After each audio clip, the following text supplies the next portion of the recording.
Alright everybody, here's another full self-driving video with my Tesla Model 3 Performance to see if there's any sort of intervening required for this software version. The newest version out right now is version 12.6.3 and it's doing pretty good. So if you like this kind of content, hit the like button and subscribe, and we'll keep it coming. We're going to test the full self-driving.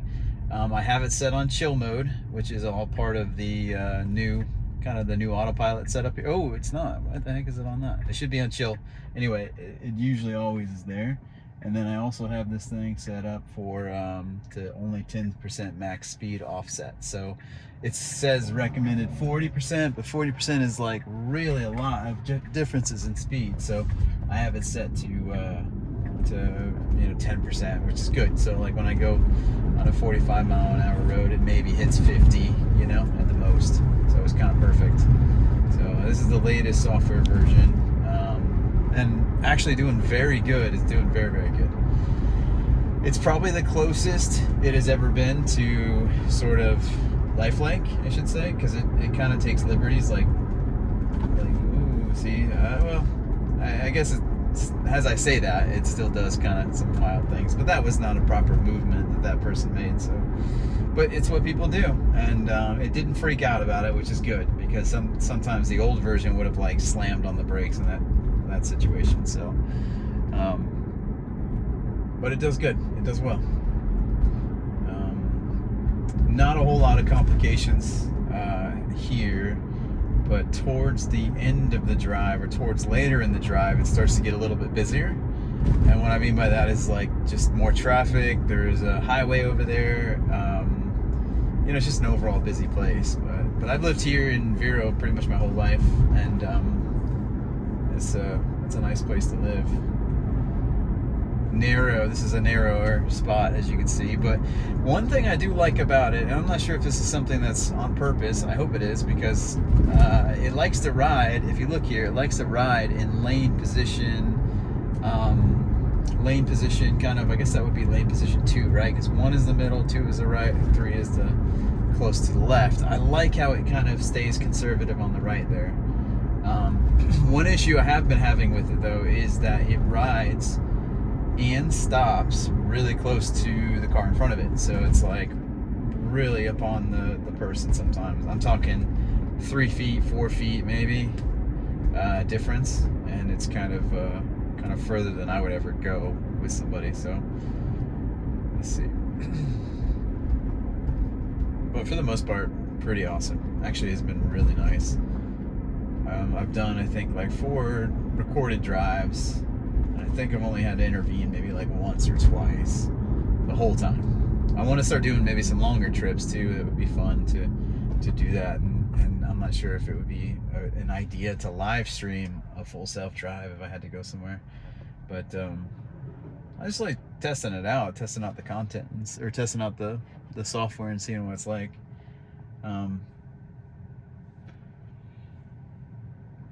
That's pretty good though. I haven't taken on these roads with the new software version, so we'll see what it does. Hopefully it doesn't take the bumpiest road,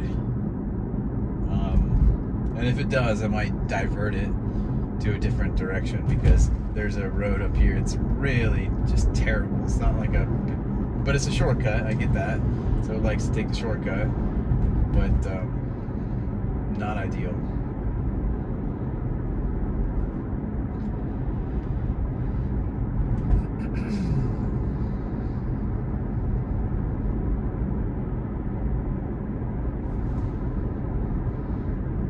Let's keep the drive on there too. We'll keep the power usage on there.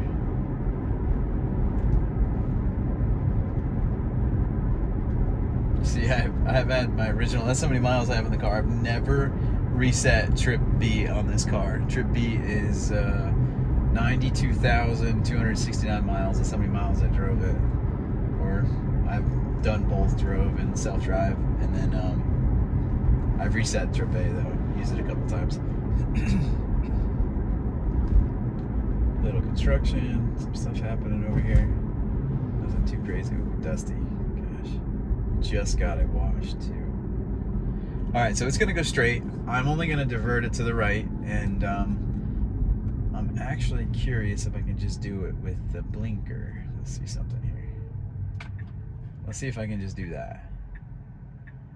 I've never actually tried that, so I don't know if it'll work, but if I can just turn the blinker on and it'll make this right turn, that would be pretty cool.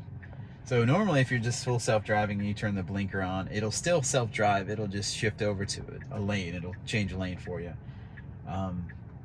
You know, it's a nice thing to have when you're on the highway and you've been driving forever. It's like, you know, if it's doing something that it's not shouldn't be doing, like riding in the left lane or something like that, you know, I like to just get over, but I like that feature. And if it doesn't, I'll intervene. So I'll intervene if it doesn't make a right turn here. Yeah, see, it didn't do that. So we're going to intervene here, and we're going to do it, and then we're going to re-enable it. So it looked like it wanted to for a second, but then it didn't do it. That doesn't count, though, as far as an intervening is concerned, but definitely something it does not do. So it now has cleaned up the route, I believe, and then we're going to go a little less bumpy way.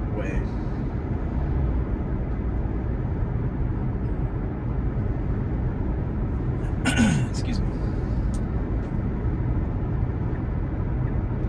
Wow, it's still, what is it gonna U-turn? Okay, intervening again because I don't know why it wants to make a U-turn. What is the deal? Yeah, it wants to make a whole U-turn. No. Alright, now we're back on track. Jeez. I mean, that was a big out of the way U-turn too. That's kind of crazy, whatever. Maybe there's some construction up here and it's just trying to avoid it or something. Or it's just a little bit slower on that road. But it's usually not going to do that. It usually doesn't do that.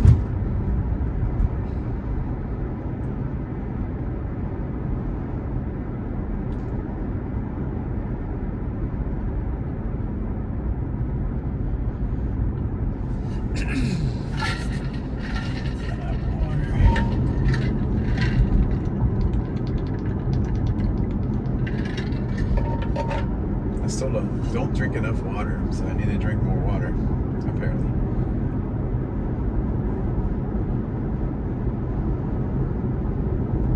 Maybe it does that, or it really pulls up on somebody. I'll show you. And it's just, I mean, just kind of uncomfortable. It's just like, yeah, like, see, it's getting close. We're going 40, and you're getting kind of close to this car. Look at this. I don't like this at all. Okay, so almost felt like I had to get into it, but I didn't. I didn't touch it. But see, that's just too much. Like, why would you do that? Are you gonna really try to sneak past this guy? Jeez, I don't know. So when you get new software, when you own a Tesla and you get new software updates, you're always a little uneasy till you know how it sort of responds to situations like that. So as I'm getting a little bit more comfortable with it, I won't be as antsy, but you still always have to be on your game. No matter what, you have to be on your game because mistakes happen all the time.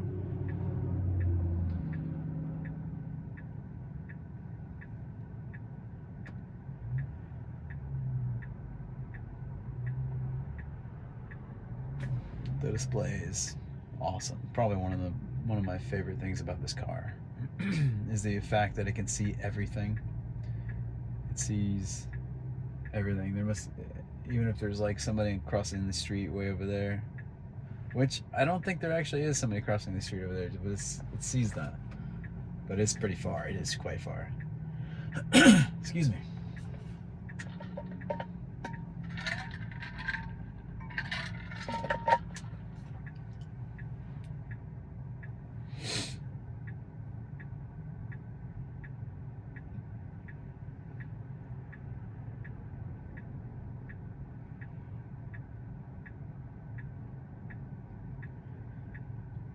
I feel like I want to get like an outside camera too. I think that would be pretty cool to have like a little outside camera to show kind of the overhead view or something, or put it on top and just show the car and just blend those together.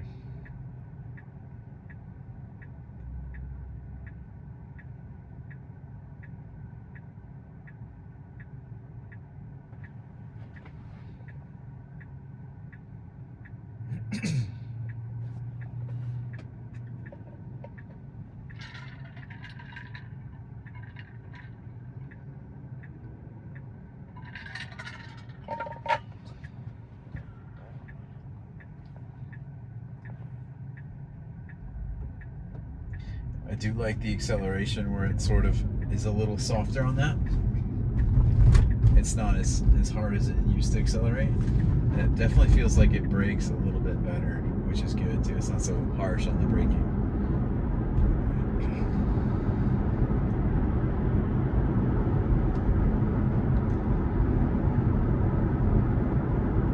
Got like somebody wants to fly past me.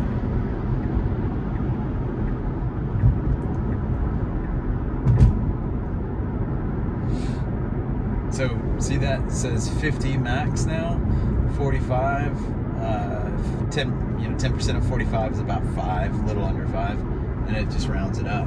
And so I like that because it's kind of like you're not going to get a lot of attention. You're not going fast enough to cause get a traffic ticket, but you're still kind of going faster than the speed limit. So it's it's efficient that way. And again, this is a big, wide open road. This is probably the easiest scenario for this thing to take over, to do.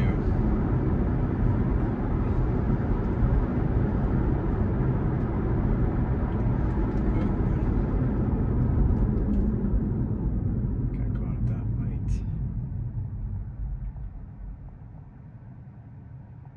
My biggest thing I think that full self-driving should be able to do is not to utilize any sort of braking, like just utilize the regenerative braking. So not actually wear the pads, not actually use that and waste energy, because using the brakes to stop the car is just generating heat, which is wasting the energy and not putting it back into the battery. So that would be ideal to not utilize that. Just utilize the regenerative braking to save energy.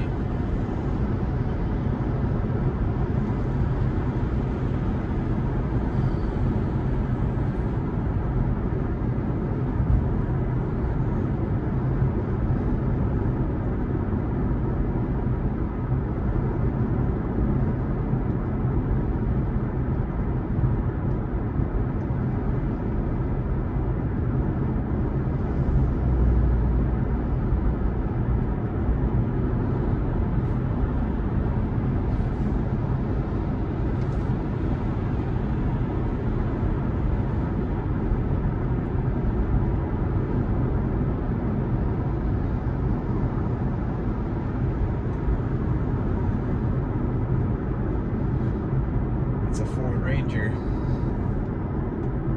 I like those. Those are nice. The new ones. They actually tow pretty well too. If you have one of those, it's like 6,600 pounds or 6,800 pounds, and it's not a very big truck. It's actually a kind of a smaller truck. I mean, it's probably a little bit bigger than a Tacoma, but it tows pretty well. I'm not a big fan of those EcoBoost engines though. Those things have they have some problems. I think the 2.7 liter has a wet drive belt, so they have a oil pump drive belt, and the belt is in the engine oil, and if that belt fails, the rubber belt, it pretty much destroys your engine. Your engine's shot. So not a great design, and it gets wet. So it gets wet with oil, and oil can kind of chew away some rubber parts, I'm sure, after time. Especially if you don't change your oil very regularly. But I don't know why they would come up with that design. I'm not sure. Maybe it's efficient, a little bit more efficient, but.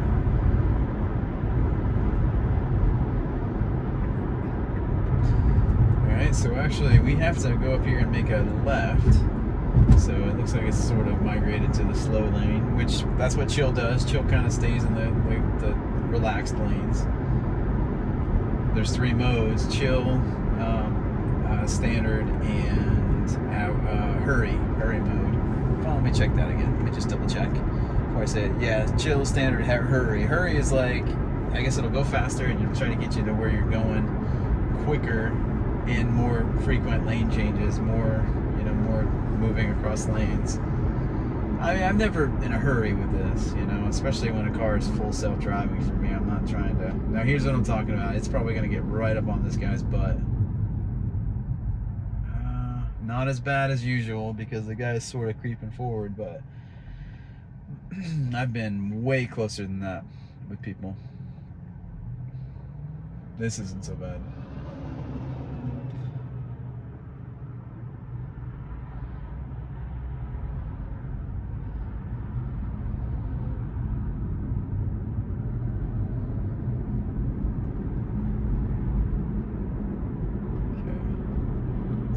does up here. You know, I might do that. I might like do a similar drive and then try standard and try hurry, just to see the differences between the two. And if you have any suggestions, shoot a suggestion in the comments, and you know, give me some ideas of what you think would be cool to try out. This is a 2020 Model 3 Performance, so it's a little bit older, but again, you know, I think the software is pretty similar. I know there's updated cameras. They have better cameras at certain models, when the newer ones, I should say. And this one's the older cameras, HW3, I believe. So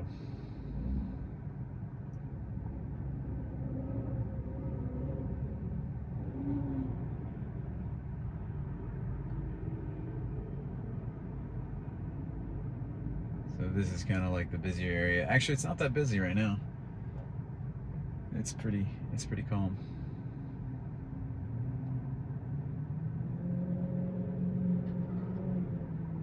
That Corvette sounds good.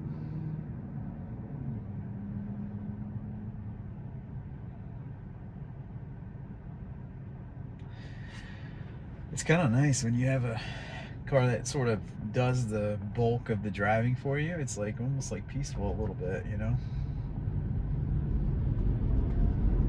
Especially if it's like not stop and go traffic, if it's like highway driving, or you know, you're driving in the country, it's like really nice. Coming up on this guy quick. See, look at, I mean, I don't know, I'm not a fan of that. And that's supposed to be the chill mode, where you're gonna kind of pass that guy kind of close.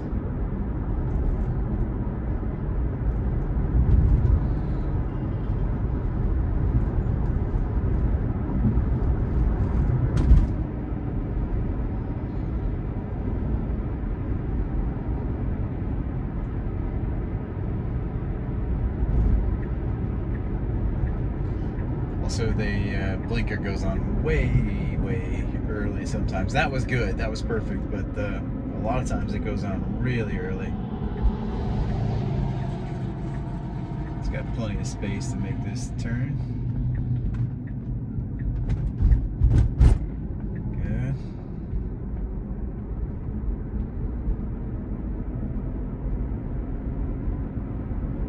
Again, not a whole lot to see here. One more turn really, and that's it. Then we're where we need to be. Does pretty well. I mean, that was pretty good, other than just kind of the routing directions. That's a thought too, you know, that something could be added to the software that says, hey, you know, I want you to avoid this road, you know, don't ever take this road, you know. And it could be like you just sort of blacklist certain roads to avoid, and that way, because it's kind of a big deal, because you're trying to have the navigation and the full self-driving work together, but if it constantly wants to pull you back to a certain road that you want to avoid, like a busy road, you know, that's not, that should be something they add to it. So that would be a good idea to say, you know what, avoid this street at all costs. Or even if you could just pin it and say, avoid this area, like a circle or a square or something, that would be pretty neat to help out. But so yeah, if you like the content, like and sub. And if there's any other things that you think of that would be pretty interesting to see, and I can do it, I will try it out, and you know, give it a shot. I've done kind of some complicated parking lots and pedestrians and things like that, and it does really well, you know, for the most part with those things. But this is pretty easy. I mean, any sort of lane assist can sort of handle this, but you know, it's the whole way there is pretty interesting.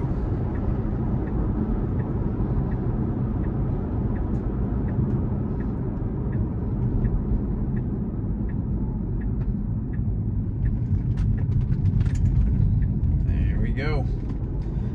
All right, y'all, like and sub, and I'll see you another time. Later.